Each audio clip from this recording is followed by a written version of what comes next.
Hey y'all, it's Bear, and today I'm here to give you my Spooky Smart Bitch Readathon TBR. If you're not familiar with the Spooky Smart Bitch Readathon, it was created by Jordaline from Jordaline Reads, and it runs the entire month of August.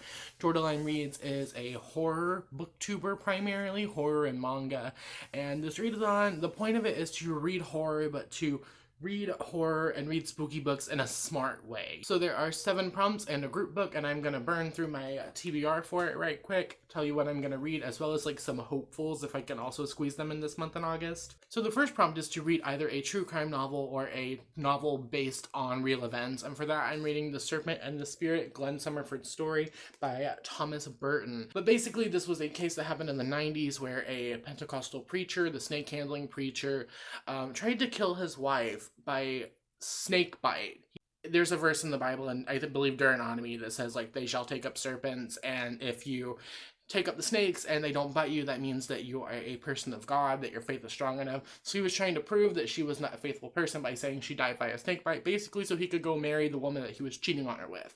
I'm excited to read the account of it and see a little bit of a deeper dive into what is my family history. There's also an HBO Max documentary that I want to watch this month about this called, I think, Alabama Snake. So this should be interesting, to say the least. Next is to read a book by an LGBTQIA2S+ author. And for that one, I'm going to be reading My Arc of a Touch of Ruckus by Ash von Otterloo. This one comes out in September 7th, 2021. So we follow Tennessee Lancaster, who has the gift of psychometry, which means that if she touches something, she can see, like, the past. She can see the history of it. Because this can kind of cause drama, Tennessee's family decides that they're all going to move away and into the mountains, and she accidentally released the ghosts with her magical powers, and her new friend Fox is hellbound on, like, going ghost hunting in the spooky woods, and chaos kind of ensues from that. I feel like that's kind of like a good description of Ash von Otterloo's books, is just like, and then chaos ensues. Next is to read a translated horror novel, and for that I have one that I was supposed to read in July. I was supposed to buddy read it with Michelle from Bookishly Michelle, and that is Tender is the Flesh by Agustina Bazterrica. This one is that basically this disease happened that made all of the animal meat in the world inedible to humans. So in order to continue eating meat, people, like human people, are rounded up like cattle and slaughtered and eaten by other people. It's like a cannibalism, dystopian, dark horror vibe. I'm excited to read this. I feel like it's going to make me throw up. I flipped through it a little bit and it made me very uncomfortable. Next, we have read a horror novel written by a woman. For that, I'm going to be reading The Merciless 3 by Danielle Vega.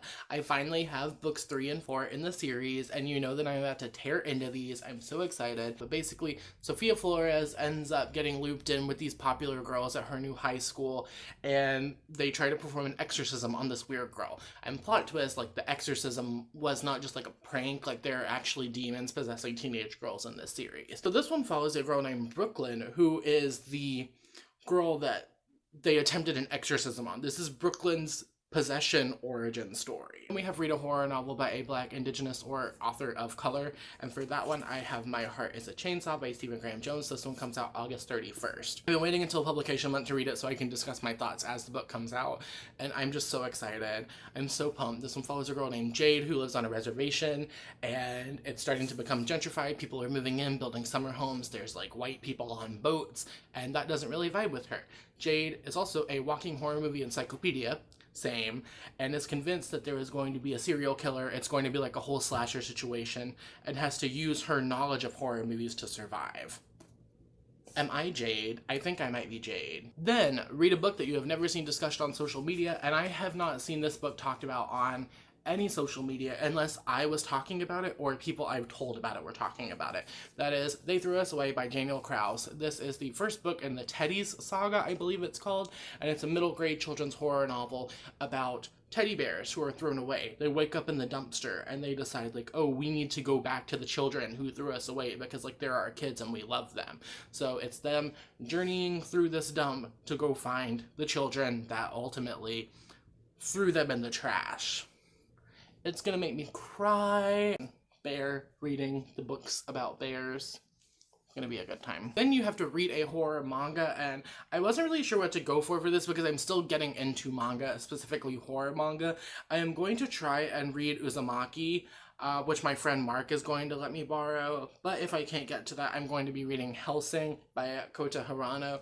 This one, I believe, is an action horror manga, and it follows like this secret society of people who defend the country of England from demons and ghosts and vampires. And then finally read the group book, which is The Taking of Jake Livingston by Ryan Douglas, which I'm so glad that this book is finally out and that I have a copy of it. I'm so fucking excited. This was our Spooky Bitches book club for July, which I unfortunately did not get to because hello reading slump, but I'm gonna read it in August. I'm so excited. I can't tell you how excited I am that I finally can hold a copy of this book. I'm so proud of Ryan and everything that she's done. I'm very proud of Ryan. And this book follows a boy named Jake Livingston who can see ghosts in their death loops, essentially. Like, he can see the moments that they relive dying over and over. And Jake starts to be haunted by the ghost of a school shooter. So I do have a couple of other hopefuls that I can kind of like mix around and replace prompts with, so I'm going to run through those right quick. They're not for sure reads for August, but they're like, I want to read them for August. First, we have I Know What You Did Last Summer by Lois Duncan. I'm finally going to get around to reading this. This is one of my favorite slasher films of all time. And this one follows a group of 4 teens who basically committed a hit and run one night while they were driving a little tipsy, and a boy was killed, and they called the cops to get help, but they didn't stay on the scene of the crime. They were never held accountable for the crime, and they made a pact that they were never going to tell anyone at all. So now a year later, they're all semi-successful, like 18, 19-year-olds, and they start getting letters saying, I know what you did last summer, and dark, mysterious things are happening. Basically, someone's threatening them, saying, like, I know what you did, and I'm coming to collect. Then we have The New Girl by R.L. Stine, which is the first ever published Fear Street book. I have been reading more Fear Street. You can see them hanging out right here. This one follows a boy named Corey who falls in love with a new girl in town named Anna. Basically, Anna is a ghost. We think she's a ghost. We don't know what's going on with her. But she's the new girl in town. Corey is like Shady Side High star gymnast, and he's falling in love with her, and he's trying to figure out like what's her situation. But we all think she's a ghost. Then we have Gloomtown by Ronald L. Smith. So this one follows a boy named Roy who gets a job at this spooky mansion in his like really spooky vibe beachside town. I believe this one has like Lovecraftian vibes. I know that the person who lives in the mansion, Lord Foxglove, is, I think, the one behind everything. He's trying to like summon these sea monsters or these like entities from the deep. Regardless, I'm very excited about it. I haven't heard a lot of people talk about this one, but I have heard mainly positive things from those I have heard discuss it. Then we have The Haunted Vagina by Carlton Mellick III.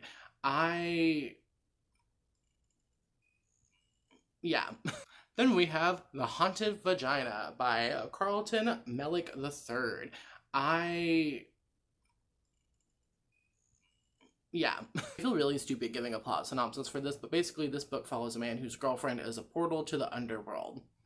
And yeah, we're gonna put that there. Then we have my Patreon book club pick, which I do have to read this month, and that is The Night Wanderer by Drew Hayden Taylor. This is a native gothic horror novel that follows a girl whose father is opening a board in his house. It turns out the man who's renting the room and living in her house is actually a vampire. I'm excited for this one. I feel like this is gonna be good. I like what I read from Drew Hayden Taylor before, so excited to jump into this one. And then, wow, are you surprised? I have 2 books by Stephen Graham Jones. We're so shocked. I have Floating Boy and the Girl Who Couldn't Fly by P.T. Jones, and this one is actually written, I think, by Stephen Graham Jones and Paul Tremblay. They co-authored this one under this pseudonym. And this one follows a girl named Mary who sees this boy float into the sky one day, and says that she takes on the army to save her town. She goes toe-to-toe with a mad scientist. She fights a plague to save her family. This is the story of a girl who would give anything to get to babysit her baby brother one more time if she could just find him. This sounds very weird. I don't know how much horror it is. I think it's more just like bizarro kind of thing, but I'm excited. I trust Stephen Graham Jones, and I've been wanting to read something from Paul Tremblay for a while, so we'll see how this one goes. And finally, I have The Least of My Scars by Stephen Graham Jones, which I've heard is his grossest, like, goriest, most disgusting horror novel still in publication. And this one follows a man named William Colton Hughes, who is a serial killer. And he's not the kind that you hear about on TV. He just gets his victims delivered to him. Then he starts to kind of spiral into madness whenever no one shows up at his doorstep. He doesn't get visitors anymore, and he starts to really get into his own head. Has his benefactor, his employer, been his prison warden all along? His apartment complex a hospital? Is he going to have to go back to heaving dark plastic bags into dumpsters when nobody's looking? Or will Dashboard Mary, a mysterious woman hell-bent on revenge, get to him first? Listen, I trust Stephen Graham Jones to do anything gory and psychological. I really trust Stephen Graham Jones to do complex character work, and I'm excited to read this one because I've heard it's gross. I've heard it's going to make me gag.